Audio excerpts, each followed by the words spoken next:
Welcome to my channel. ఈరోజు మన ఛానల్లో స్టఫ్డ్ బెండి చూపించబోతున్నానండి.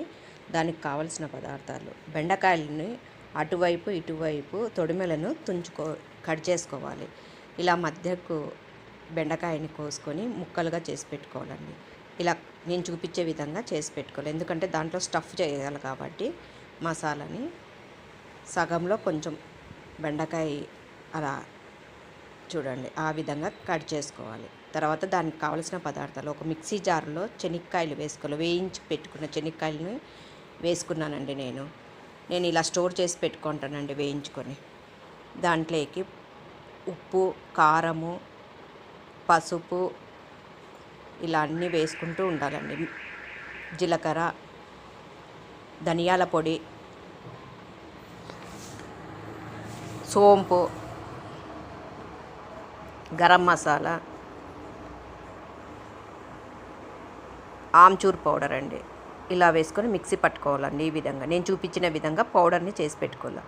దీంట్లోకి మీరు అల్లం తెల్లవాయల పేస్ట్ వేసుకోవచ్చండి, లేదంటే స్కిప్ చేయొచ్చండి. ఈ విధంగా కొంచెం పొడి పొడిగా ఉంటుంది కాబట్టి కొంచెం నూనె వేసుకొని ముద్ద చేసుకోవాలండి. ఆ ముద్దని ఇలా బెండకాయలలో మధ్యగా చీల్చి పెట్టుకున్నాం కదా, దానికి అందులో స్టఫ్ చేసుకోవాలి. అలాగండి.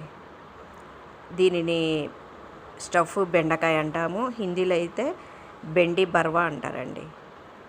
ఇలా స్టఫ్ చేసుకుంటే చాలా బాగుంటుందండి. ఇది పప్పన్నం లేక కానీ, సాంబార్ అన్నం లేక కానీ చాలా బాగుంటుంది. చపాతీలోకి కూడా చాలా బాగుంటుందండి. ఇలా అన్నిటికీ స్టఫ్ చేసుకొని పెట్టుకున్న తర్వాత ఒక కడాయి పెట్టుకొని నూనె వేసుకోవాలి. ఇలా నూనె వేసుకున్న తర్వాత మనం చేసి పెట్టుకున్న బెండకాయ ముక్కలన్నింటినీ ఇలా నూనెలో పెట్టుకోవాలి. చిమ్ములో పెట్టుకొని మీరు బెండకాయని మగ్గించుకోవాలండి. ఎందుకంటే ఎక్కువ మంటలు పెట్టుకుంటే తొందరగా మాడిపోతాయి. ఇలా చిన్నగా సిమ్ములో పెట్టుకొని మగ్గించుకోవాలి. ఇలా మూత పెట్టుకుంటే చూడండి ఇలా తొందరగా మగ్గిపోతాయండి బెండకాయలు. కొంచెం లేతగా ఉండేటివి చూసి తీసుకోవాలండి. ఇలా మగ్గిన తర్వాత మనము మిగిలి ఉన్న పౌడర్ ఉంటుంది కదండి బెండకాయలలో, ఆ పౌడర్ని కూడా వేసేసుకోవాలండి. లేదు చాలా ఎక్కువ అవుతుందంటే స్టోర్ చేసుకొని పెట్టుకోవచ్చండి.